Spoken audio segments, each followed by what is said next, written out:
Tunamshukuru Mungu sana kwa sababu ya nafasi hii ambayo ametukirimia mimi na wewe mchana wa leo kuwepo nyumbani mwake kwa kusudi la kumwabudu, lakini vile vile kusikiliza maelekezo ya neno la Bwana. Maandiko yanasema kwa neno la Bwana tunatoka na kwa neno la Bwana tunafanikiwa. Na maandiko yanasema kwa neno la Bwana mbingu na nchi ziliumbwa, wala pasipo neno la Mungu hakuna chochote kilichofanyika. Hii ni tafsiri kwamba pasipo neno la Mungu maisha yako hayawezi kubadilika. Kinachoumba baraka katika maisha ya mtu ni neno. Kinachoumba mafanikio katika maisha ya mtu aliyeokoka ni neno. Kwa hiyo neno lolote linalokuja katika maisha yako kutoka madhabahuni lina lengo la kuumba baraka, mafanikio na neema mpya katika maisha yako. Kwa hiyo ni muhimu sana ukahakikisha kwamba unalitegea neno la Mungu masikio yako yote, na unakuwa tayari unapoelekezwa kwa neno hilo kutembea katika hayo maelekezo. Sema kwa sauti amen. Sasa katika siku ya leo nina ujumbe wenye kichwa kinachosema siri tatu zitakazo kusaidia utoke katika kifungo kilichoshikilia maisha yako. Siri tatu muhimu zitakazo kusaidia kutoka katika kifungo kilichoshikilia maisha yako na kinachohatarisha uhai wako. Lazima ufahamu dunia hii kumejaa vifungo mbalimbali, vikubwa kwa vidogo, na vipo ambavyo vinahatarisha kabisa uhai wa mtu. Na hakuna mtu ambaye yupo gerezani ambaye hatamani kutoka nje ya gereza na kuwa huru, labda mpumbavu. Japo tunafahamu kuna wafungwa ufungwa magereza, na hata muda wa kutumikia kifungo chao unapokwisha wakatolewa, hufanya makosa makusudi ili warudi tena magereza. Hao ni wapumbavu. Lakini mtu mwenye akili timamu lazima atatamani kutoka magereza, kwa sababu gereza ni eneo ambalo halina uhuru, halina amani. Yaani huwezi kufanya unavyojisikia, unavyotaka. Watakupangia muda wa kulala, watakupangia chakula, utapangiwa mavazi ya kuvaa. Yaani unakuwa na limitation nyingi. Kwa hiyo mwana wa Mungu alikuja ili tupate kuwa huru, na maandiko yanasema mwana akiwaweka huru mtakuwa huru kweli kweli.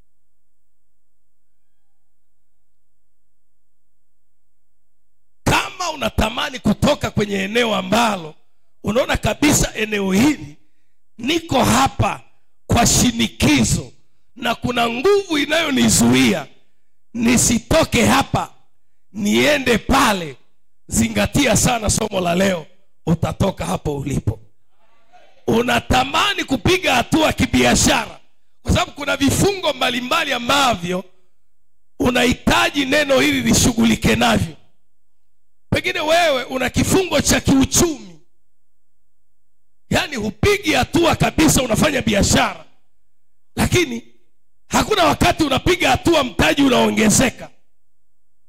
Unafika pale unashangaa linatokea tukio linafyeka ule mtaji, unarudi chini.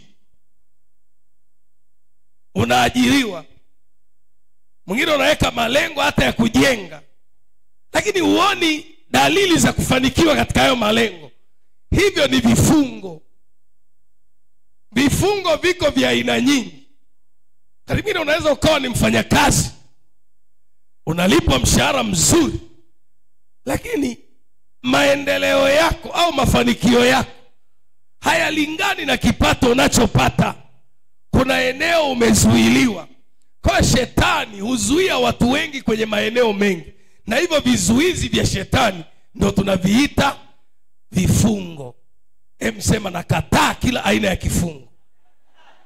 Sasa siri ya kwanza kabisa itakayo kusaidia kutoka kwenye eneo ambalo umezuiliwa hapo muda mrefu, liwe ni eneo la kihuduma, liwe ni eneo la afya, liwe ni eneo la biashara, liwe ni eneo la ndoa, liwe ni eneo la elimu, hata kama ni elimu ya watoto wako, unaona kabisa kuna vizuizi, kuna namna unazuiliwa, unatamani upige hatua, lakini unaona kuna shinikizo, aidha linatoka nje au lingine linatoka ndani yako, linakupinga, linakuzuia. Unapaswa kufahamu siri ya kwanza kabisa itakayo kutoa katika kifungo hicho ni maombi ya usiku wa manane. Maombi ya usiku wa manane.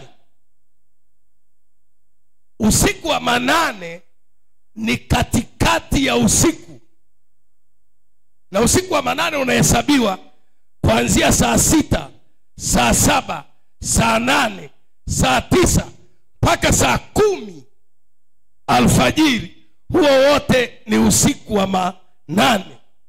Maombi yanayofanyika katikati ya usiku ni moja ya maombi yanayohesabiwa kama maombi yanayotoa watu kwenye vifungo na vizuizi mbalimbali ambavyo vimewazuia katika maeneo mbalimbali.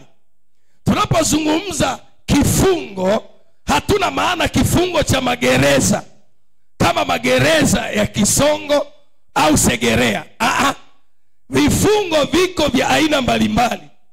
Kuna vifungo vya maisha ya kiroho, na unajua ulimwengu wa roho ndio ulimwengu unaoamua wewe uishi maisha ya aina gani katika ulimwengu huu wa kawaida. Ulimwengu wa roho ndio ulimwengu mama. Kama ukidhibitiwa katika ulimwengu wako wa roho, elewa maisha yako ya ulimwengu wa kawaida, yani physical life, itakuwa na athari. Utatamani kufanya mambo, utajikuta unashindwa kufanya maamuzi ya kuleta matokeo ya mambo unayotamani yatokee, kwa sababu umefungwa na umezuiliwa katika ulimwengu wa roho.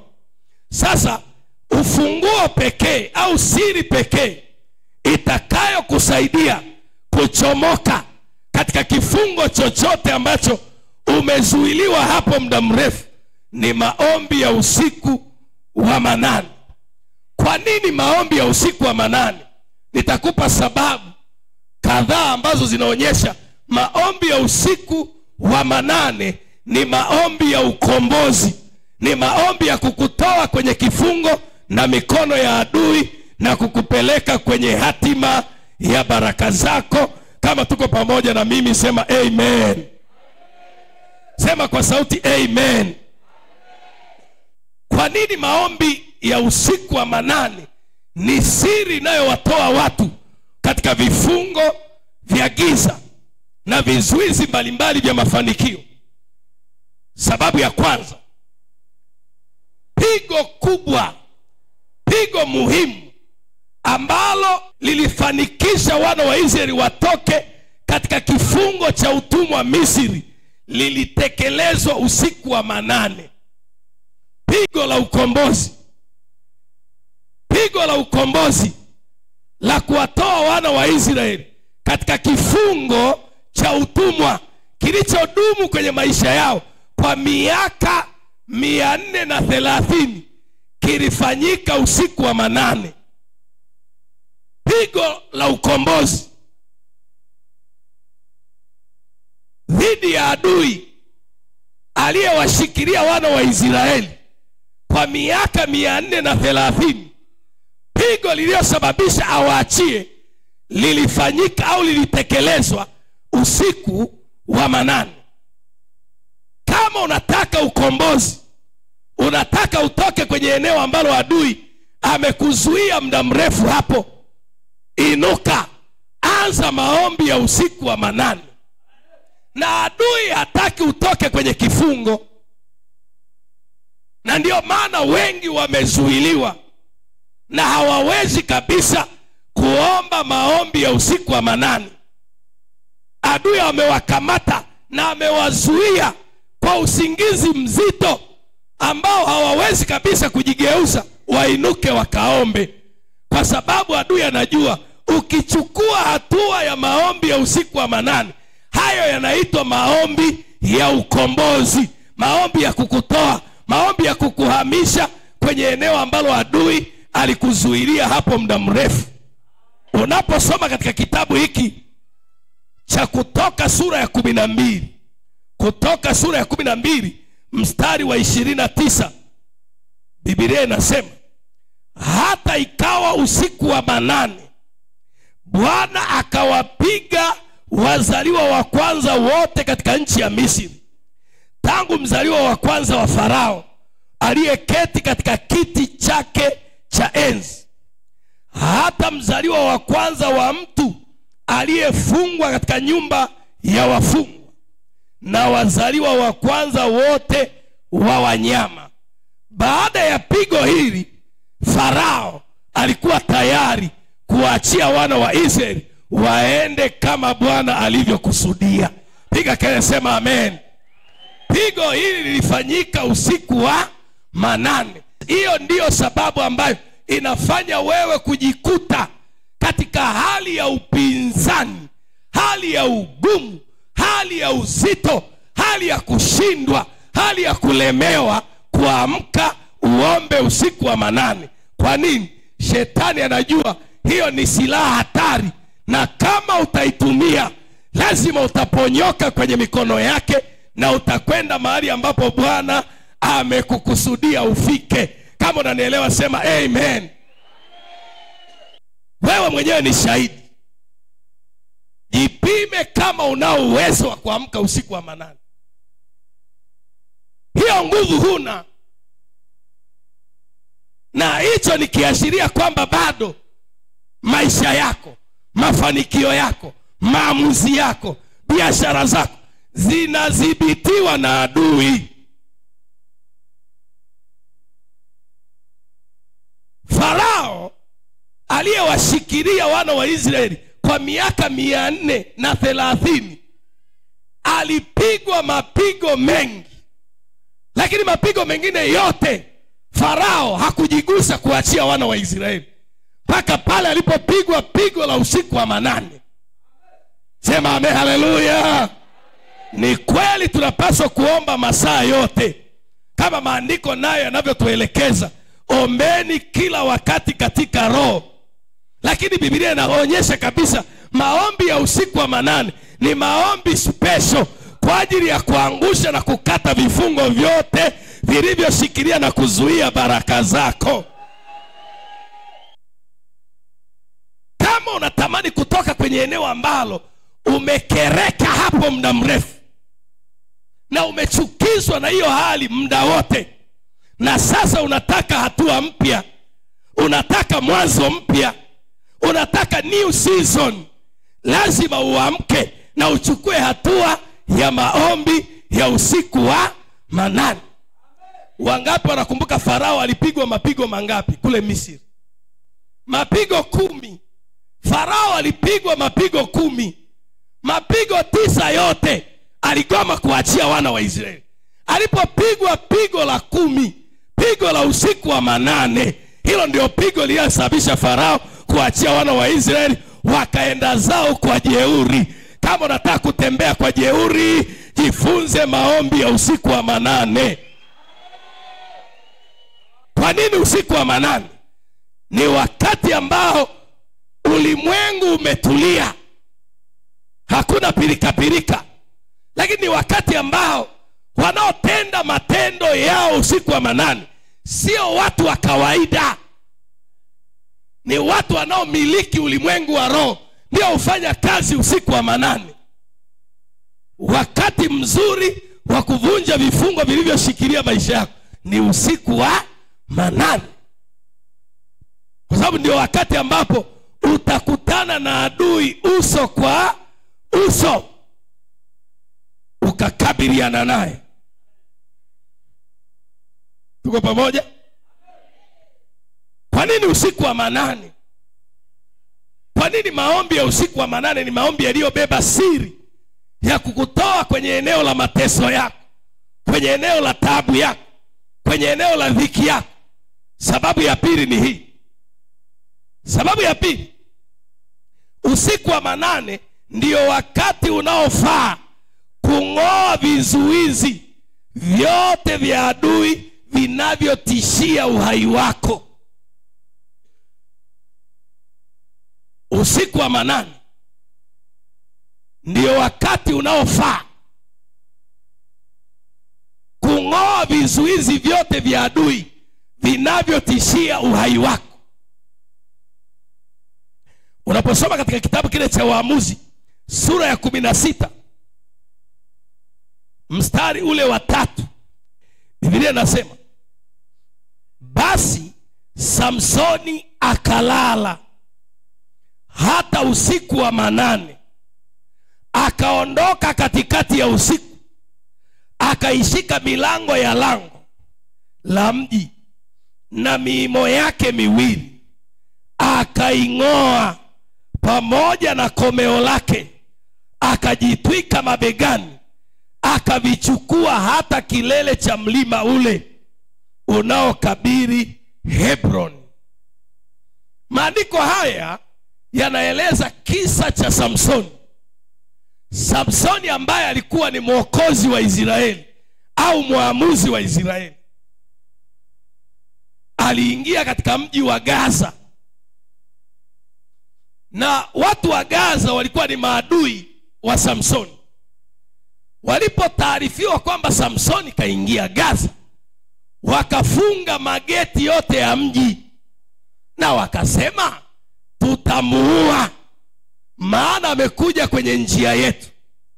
Kwa hivyo wakasema, hatutamuua sasa, tutangoja paka kupambazuke kisha tutamuua.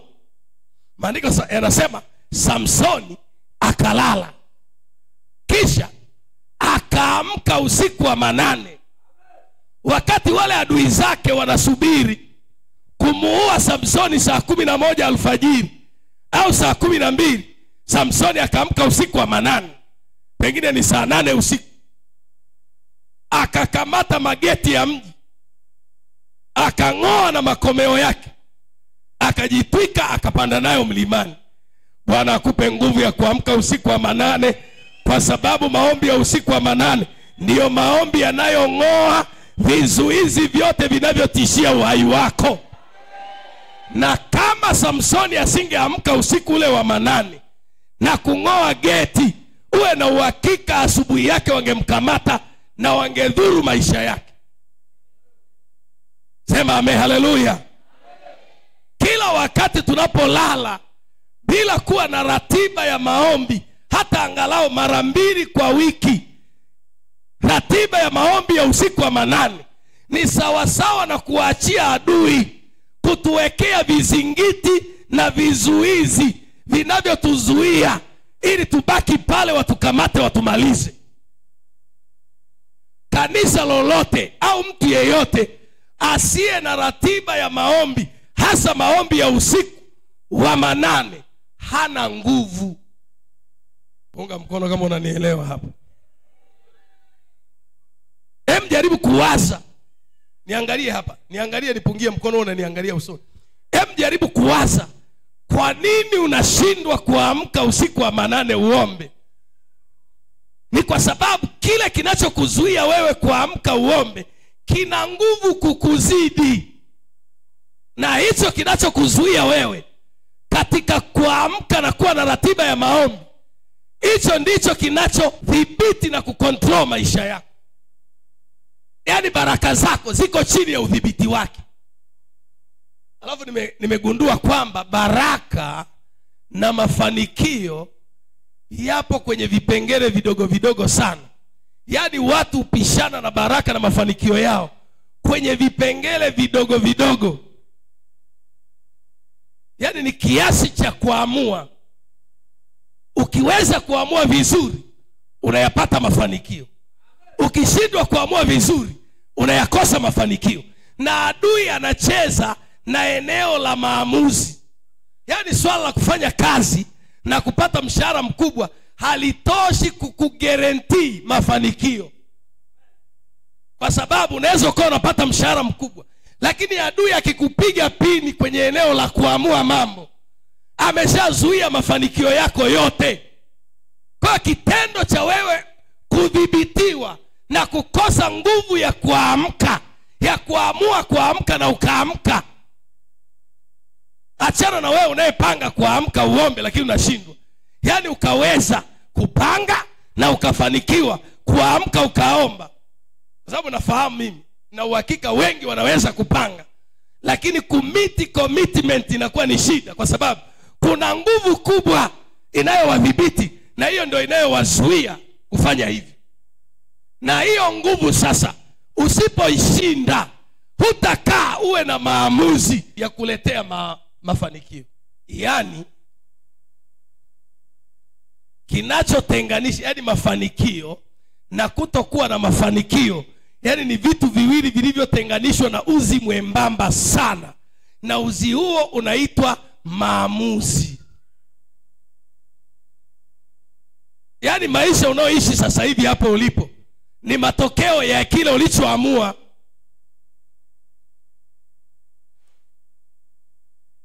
Kwa nini unaamua hivyo na hutaki uwe hivyo? Kuna nguvu nyingine inayokudhibiti. Na ile Paulo anasema, kutaka kutenda lililo jema nataka, lakini kupata kulitenda lililo jema sitendi. Kwa sababu kutaka nataka, lakini kutenda nashindwa.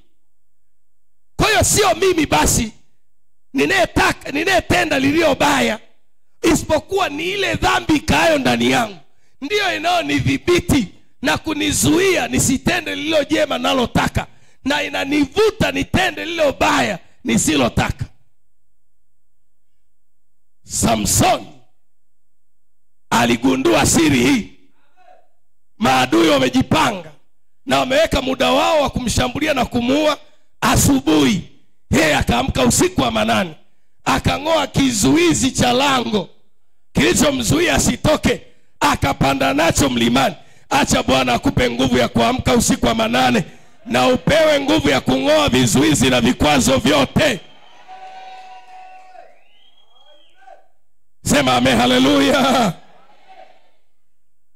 Sababu ya tatu kwa nini maombi ya usiku wa manane ni siri ya kukutoa kwenye eneo ambalo adui amekuzuia hapo muda mrefu.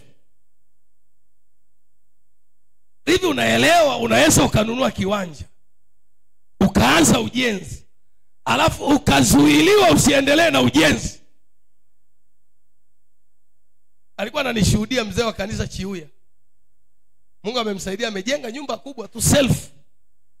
Ameipaua, kaweka magrili tayari. Alipofika hiyo stage, ghafla tu from nowhere akajisikia hali ya kutopapenda pale.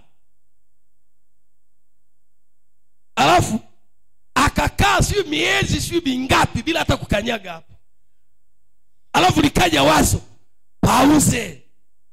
Na akaja na mteja kabisa, anataka kumpa milioni 30. Na katika kipindi hicho ambacho ameshajenga nyumba imefika stage hiyo, anaishi kwenye nyumba ya shule rumu 2 na ana familia ya watoto sio wangapi. Hebu imagine wazo kama hilo linawezaje kupata kibali kwa mtu ambaye ana maisha ya aina hii? Unaelewa kabisa kuna nguvu nyingine ndiyo inayo influence mawazo yake na maamuzi yake. Kwa hiyo mafanikio na hali ya kutofanikiwa ni mambo mawili yaliyotenganishwa na uzi mwembamba, hasa wa kimaamuzi. Ukiluzi kwenye namna unavyoamua na namna unavyofikiri, unampa adui nafasi muhimu sana ya kukontrol na kudhibiti mafanikio yako.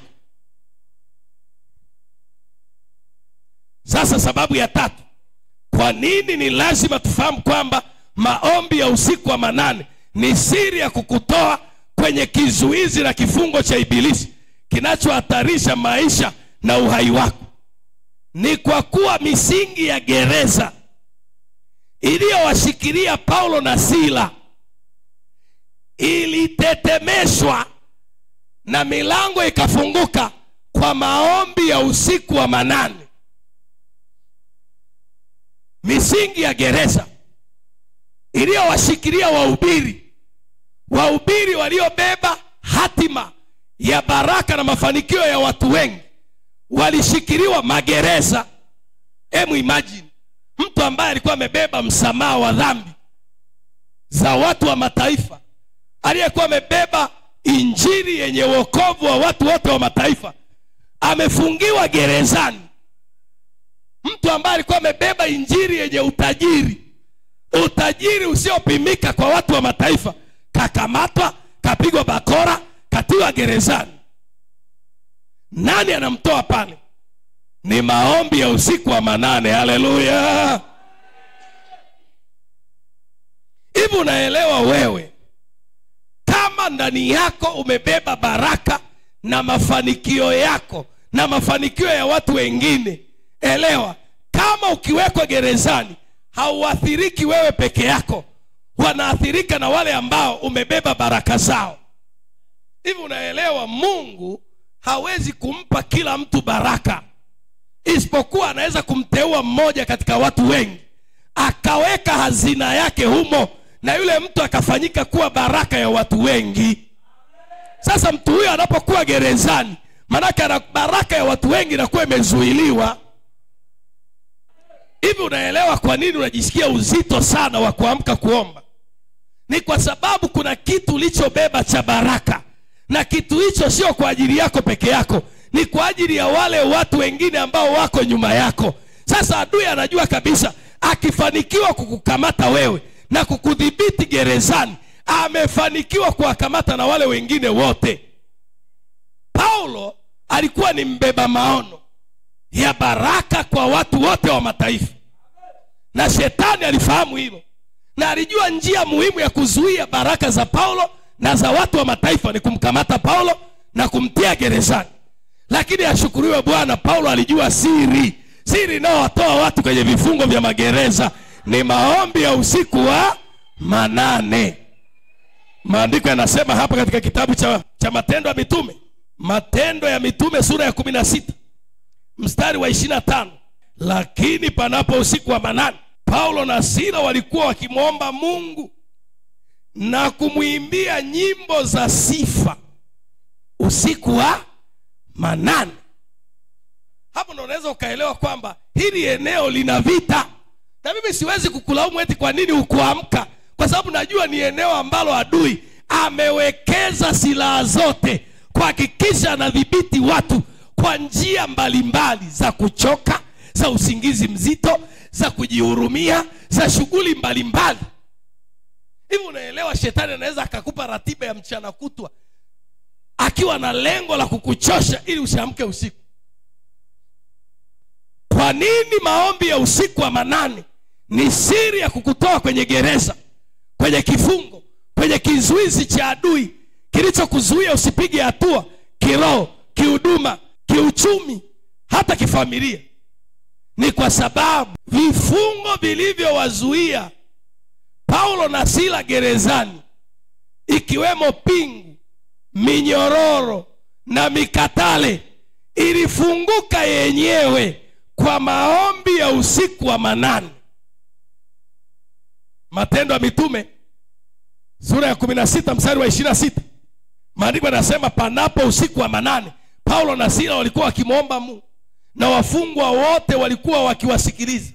Mara ghafla misingi ya gereza ikatikisika, alafu vifungo vya wote vikalegezwa. Milango ya gereza iliyokuwa imewazuia ikafunguka. Bwana akupe neema ya kuomba usiku wa manane. Kila mlango uliozuia mafanikio yako ufunguke. Nasema kila mlango uliozuia mafanikio yako ufunguke. Kila geti iliyozuia mafanikio yako lifunguke. Pokea uwezo wa kuamka na kuomba usiku wa manane. Nasema pokea uwezo wa kuamka na kuomba usiku wa manane. Narudia, pokea uwezo wa kuamka na kuomba usiku wa manane. Na hapo ndipo utakuwa umepata ufunguo. Sema amen. Hivi nani anaelewa somo la leo hili jamani? Ndugu zangu, Mungu huyu tunayemhubiri, maandiko yanasema na ashukuriwe na atukuzwe Mungu Baba wa Bwana wetu Yesu Kristo, aliyetubariki sisi kwa baraka zote za rohoni katika ulimwengu wa roho. Sasa kama tumebarikiwa kwa baraka zote za rohoni, matokeo ya hizo baraka yako wapi? Mbona bado tunalia shida? Mbona bado tunalia njaa? Mbona bado tunalia madeni? Mbona bado tunalia magonjwa? Mbona bado tunalia huzuni na vilio? Hatuna furaha kamilifu. Kuna eneo tumezibitiwa na zile baraka zikazuiliwa. Sasa ufunguo na siri ya kuturudisha kwenye hizo baraka ni maombi ya usiku wa manane. Miaka ya nyuma wakati naokoka, moja ya kesi nyingi zilizokuwa zinasikilizwa ni kesi za waombaji wanaoamka usiku wa manane. Sasa hivi nani ni mlokole anatuhumiwa na majirani kwamba anawasumbua akiomba usiku wa manane? Nani? Shetani amefanikiwa kuwakamata na kuwatia kwa pani. Hakuna fujo za kiroho tena. Ustaarabu umeingia. Baraka zimenyang'anywa. Tuamke turudi kwenye siri ya mafanikio yetu. Nasema tuamke turudi kwenye siri ya mafanikio yetu. Narudia, tuamke turudi kwenye siri ya mafanikio yetu. Uko na mume hapo ambaye haeleweki. Mume mzinzi, mume asiyeeleweka, mume mwenye tamaa. Wewe ambaye una kero na tabia yake, unalala kama yeye anavyolala. Kuanzia saa 2 mpaka saa 2. Halitatokea badiliko kama hutalipa gharama. Ukombozi wowote unaohatarisha maisha ya mtu aliyekusudiwa baraka unatokana na maombi ya usiku wa manane. Hata wanafunzi wa Yesu, maandiko yanasema Yesu akawaambia, vukeni hata ng'ambo, wakati mimi nawaaga makutano. Mara baada ya kuaga makutano, akapanda mlimani kuomba. Akaomba huko hata zamu ya 4 ya usiku. Kiyahudi zamu ya 4 ya usiku ni kati ya saa 9 mpaka saa 11 alfajiri hapo. Yesu akawaendea akitembea juu ya maji. Akaituliza zoruba usiku wa manane. Wewe hutaki kulipa gharama na unataka uishi baraka za watu ambao walipaswa walipe gharama wazipate. Hutazipata. Nani yuko tayari kusacrifice?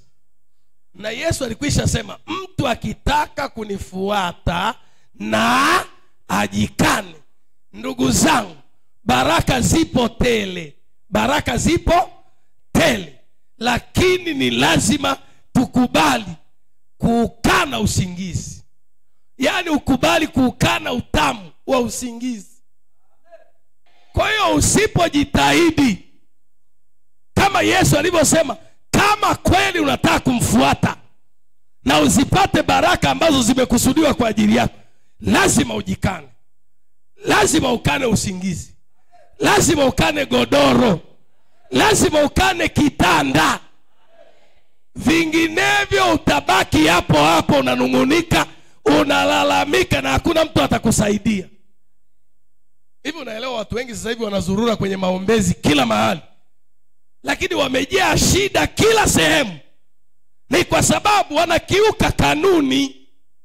Ni kweli hatuzuii kuombewa, lakini shida zako hazitaisha zote kwa kuombewa na mtu, kwa sababu unapaswa uombe mwenyewe, kwa sababu wewe ndio unajua uzito wa shida zako.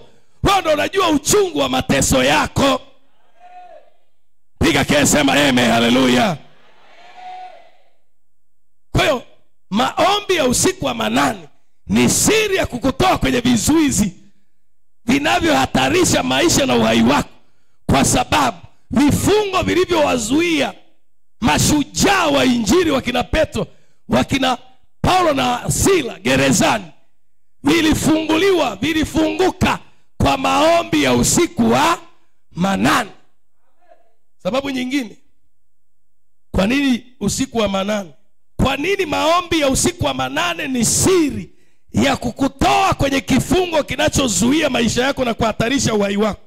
Kwa sababu malaika wa Bwana alipelekwa kumtoa Petro gerezani usiku wa manane kwa maombi ya kanisa.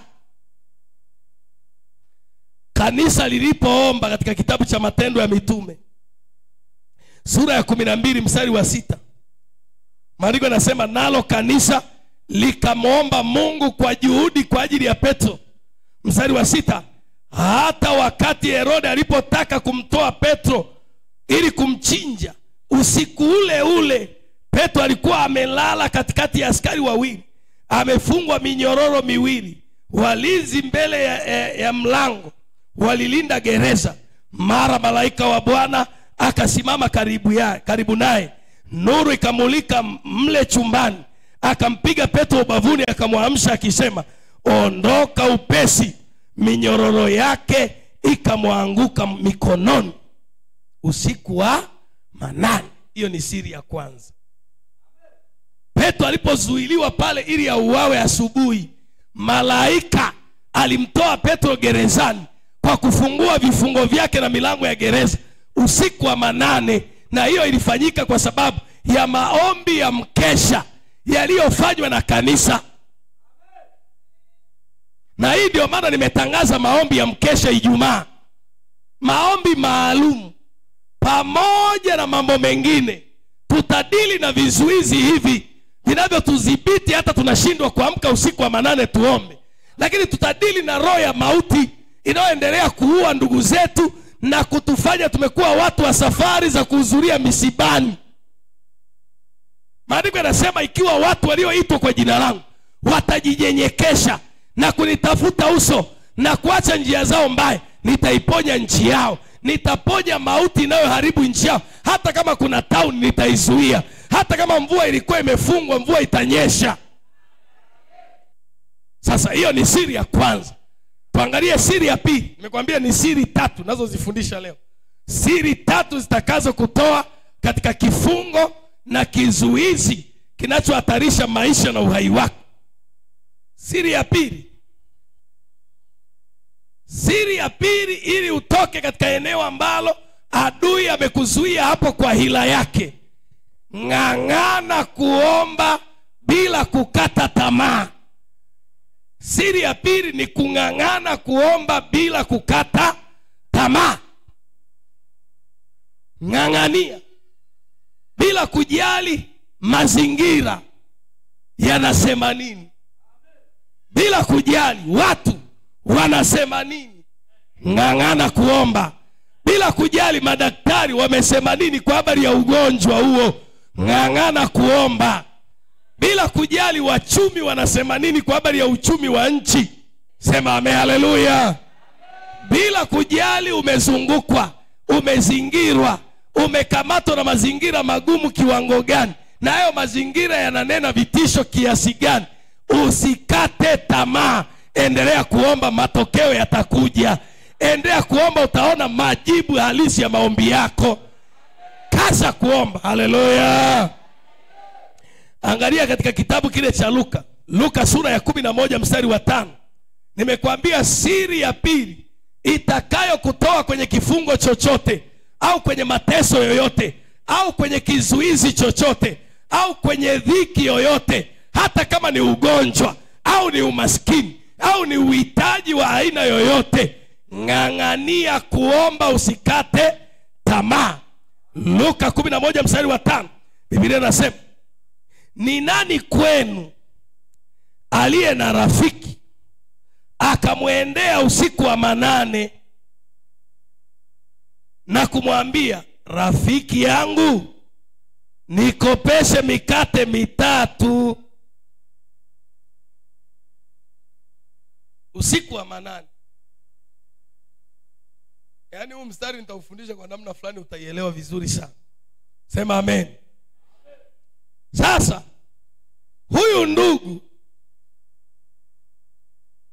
ameijiliwa na wageni ghafla na hana kitu nyumbani, ila ana duka jirani la rafiki yake.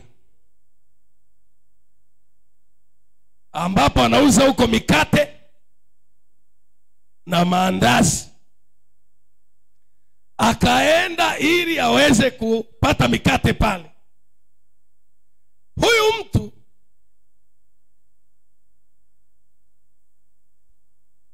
katika shida yake hii ya mikate mitatu alikuwa anakabiliwa na changamoto au mazingira yalikuwa yanatishia kutopokea hitaji lake au mahitaji yake. Mazingira ya aina tatu.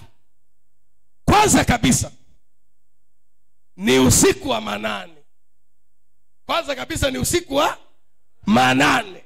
Hiyo ni changamoto, na ndio maana nakwambia hivi, bila kujali umezungukwa na mazingira yanayotishia amani yako kwa kiwango gani, wewe kaza kuomba, njia itatokea. Wewe kaza kuomba, mlango utafunguka. Wewe kaza kuomba, majibu yatatokea. Jamani, anayesema amen, Mungu ambariki sana.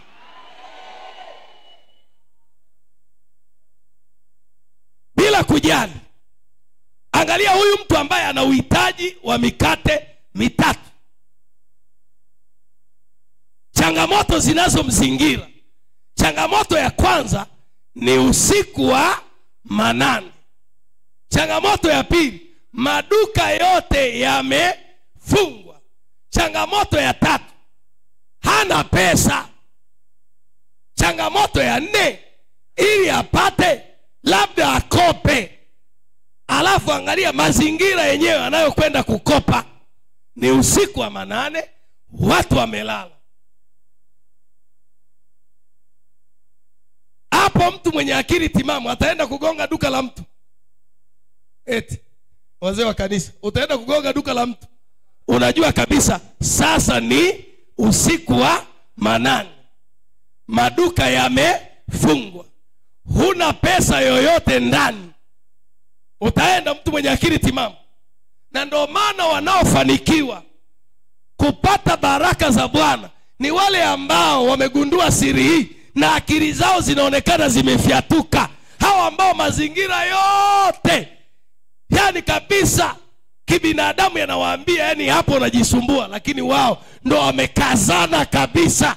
Hao ndo wanafanikiwaga. Haleluya, hao ndo wanafanikiwaga.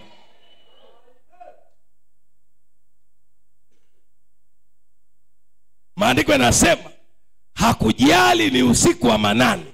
Na mimi nakwambia usijali, umezingirwa na taabu na shida ambazo ni kama usiku wa giza. Watu wanasema usilolijua ni kama usiku wa giza. Usijali, endelea kuomba. Akachukua hatua, akatoka, akaenda dukani, akagonga ngongo ngongo ngongo ngongo, kimya. Nganga nganga nganga, kimya. Nganga nganga nganga, kimya. Nganga nganga, mwisho akasema, nani huyo? Ni mimi, jirani yako na rafiki yako. Una shida gani jamani saa hizi usiku? Aisee, naomba Bwana unisaidie, nimepata wageni ghafla, naomba unikopeshe mikate mitatu. Hebu imagine kwanza, mtu anakuamsha kwenye usingizi, alafu sio hata kama anakuletea pesa, anataka umkopeshe.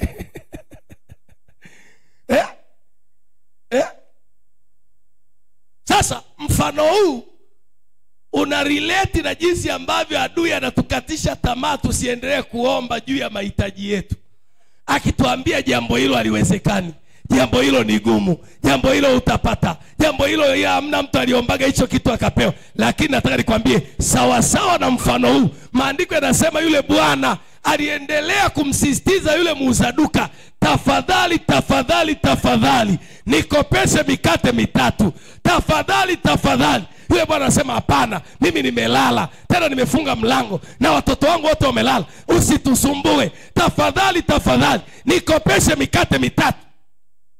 Yesu anasema, jamani, ijapokuwa haondoki kwenda kumpa mikate, lakini kwa vile yule mtu haachi kumsisitiza, na waambia ataondoka, atafungua mlango wa duka, atampa mikate kwa kadri ya haja yake kwa mkopo.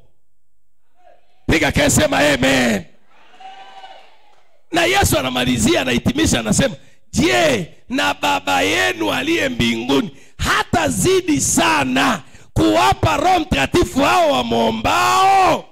Kwa sababu hiyo ombeni nanyi mtapewa, tafuteni nanyi mtaona, bisheni nanyi mtafunguliwa. Nasema ombeni nanyi mtapewa, tafuteni nanyi mtaona, bisheni mtafunguliwa. Usikate tamaa, kwa sababu imeandikwa ombeni bila kukoma. Tena imewapasa kumwomba Mungu siku zote, wala msikate tamaa. Hiyo ni siri ya pili. Ng'ang'ana kuomba bila kukata tamaa mpaka uone matokeo.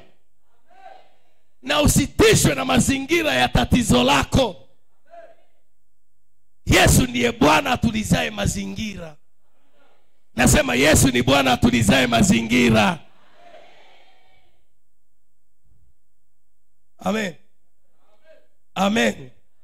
Siri ya tatu, kama unatamani utoke kwenye eneo ambalo adui amekuzuia hapo kwa hila yake, siku nyingi amekufunga, unataka utoke hapo uwe huru ukazifurahie baraka za Bwana. Siri ya tatu, tambua nafasi ya neema katika kila hatua ya maisha yako. Siri ya tatu itakayo kutoa kwenye kifungo chochote, kwenye giza lolote, kwenye mateso, kwenye magonjwa, kwenye maumivu, kwenye laana, kwenye balaa, kwenye umaskini. Tambua nafasi ya neema ya Mungu katika kila hatua ya maisha yako. Watu wengi wamesalia katika vifungo mbalimbali vilivyowashikilia na kuwazuia hapo muda mrefu, kwa sababu ya kuto kutambua nafasi ya neema ya Mungu katika kila hatua wanayotamani kuipiga katika maisha yao. Kuto kujua neema na nafasi ya neema katika maisha yako, na kuambia hivi, ni mlango muhimu sana ambao shetani anaweza akautumia kukubakisha kwenye mateso kwa kipindi chote cha maisha yako. Huwezi kutoka kwenye kifungo cha adui bila neema. Huwezi kuskoa na kwenda hatua nyingine ya mafanikio bila neema. Yaani kila mmoja wetu hapa ili afanikiwe anahitaji neema ya Mungu. Haleluya. Unahitaji neema. Kama unatamani kupata hatua mpya ya mafanikio na ya baraka katika maisha yako, iwe ni kwenye huduma, iwe kwenye biashara, iwe ofisini, iwe kwenye masomo, iwe kwenye ndoa, tambua nafasi ya neema katika kila hatua ya maisha yako. Sasa basi, neema ni kitu gani? Neema ni nini? Tunaposema neema ni nini, ziko tafsiri nyingi ambazo zinaeleza maana ya neema, lakini mimi nitakupa hii ambayo nimeiona hii ni the best, inayoleta maana ya neema, na hiyo ndio itakufanya wewe utamani neema kuliko kutamani kutoka hapo mahali ambapo umezuiliwa na adui kwa juhudi zako. Sema kwa sauti kama tuko pamoja, amen. Neema ni kitendo cha Mungu kuchagua kutubariki badala ya kutulaani kwa sababu ya dhambi zetu au sawasawa na dhambi zetu. Neema ni kile kitendo cha Mungu kuchagua kutubariki badala ya kutulaani sawasawa na dhambi zetu. Ni fadhila zake kwa wasiostahili. Neema ni fadhila za Mungu kwa wasiostahili. Ni lile tendo la Mungu kuchagua kukubariki badala ya kukulaani sawasawa na dhambi zako. Yaani ni hivi, kwa sababu ya maisha yako uliyoishi, maisha ya uasherati, maisha ya uongo, maisha ya ushirikina, maisha ya ulevi, maisha ya kila aina mabaya, kwa sababu ya maisha hayo ulistahili kabisa kwa haki kuishi kwa mateso na umaskini mpaka kufa. Lakini Mungu hakuchagua upande huo, akachagua kukubariki, na akasema mimi nimemfanya Yesu awe maskini ili wewe uwe tajiri. Haleluya! Yani Mungu amechagua kutubariki kinyume cha laana ambazo tulikuwa tunastahili kwa sababu ya dhambi zetu. Sasa basi, kila wakati unapotambua nafasi ya neema, unapata nafasi ya mafanikio mapya. Yani pale ambapo nasema mimi kwa kweli nilistahili kuishi maisha haya, lakini kwa sababu ya kifo chake Yesu msalabani alinistahilisha nitoke hapa niishi hapa mahali bora. Haleluya! Ni kweli inawezekana vifungo ambavyo unavyo ni vya haki kabisa. Kwa sababu ya makosa yako unastahili kukaa kwenye hivyo vifungo, lakini neema ya Mungu ilichagua kukutoa kwenye hivyo vifungo badala ya kukubakisha pale. Ni kweli umeanguka kwenye zina na unastahili kupigwa kwa mawe mpaka ufe. Neema ya Mungu inasema hata mimi sikuhukumu, enenda zako uwe huru, usitende dhambi tena. Hiyo ndio neema ya Mungu. Yani ni upendeleo wa Mungu kwa watu wasiostahili, ni fadhila za Mungu kwa watu wasiostahili. Yani kutokana na ukoo uliozaliwa, ukoo wa miungu, ukoo wa mizimu, ukoo wa wachawi, ukoo wa washirikina. Yani ulistahili kabisa usiwe mtu mwenye baraka, lakini Bwana anasema alikuchagua kutoka katikati ya nguvu za giza, akakuhamisha, akakuketisha juu sana katika ufalme wa mwana wa pendo lake. Pokea neema ya Mungu itakayo kutoa mahali ulipo. Nasema pokea neema ya Mungu itakayo kuhamisha mahali pa mateso. Narudia tena, pokea neema ya Mungu itakayo kuhamisha mahali pa mateso. Pokea neema ya Mungu itakayo kuhamisha gerezani. Neema itakayo kutoa kwenye umaskini. Haleluya! Tambua nafasi ya neema ya Mungu inayowasaidia wote. Na kwa taarifa yako, neema hii tunayoisema hapa inaokoa. Inafanya nini? Inaokoa na mauti, inaokoa na dhambi, inaokoa na magonjwa, inaokoa na laana, inaokoa na balaa, inaokoa na umaskini. Haleluya! Inaokoa. Hatukustahili, lakini kwa neema yake tunaokolewa. Kwa manake kila wakati unapo experience vifungo, vizuizi, mateso, majaribu, magonjwa, umaskini, laana, balaa, mambo yanakuandama mabaya, rudi tazame neema ya Mungu. Na wakati mwingine unapopitia mabaya kama hayo, shetani ana tabia ya kukupa hatia ili ujione unastahili. Nenda mwambie shetani, ni kweli nastahili haya yote, lakini neema ya Bwana ilinitoa hapo, nastahili kuwa hapa.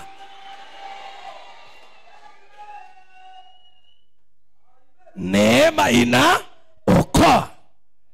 Piga kelele, neema inaokoa. Kwa hiyo hata kama kweli shetani anajaribu kutusisitiza kwamba tunastahili mateso haya kwa sababu ya aina ya tabia na mienendo yetu, bado neema inasisitiza kwamba Mungu amechagua kutubariki na sio kutulaani. Haleluya! Neema inabariki, neema inaokoa. Katika kitabu cha Waefeso sura ya 2 mstari wa 8, maana mmeokolewa kwa neema kwa njia ya imani, ambayo hiyo haikutokana na nafsi zenu, ni kipawa cha Mungu.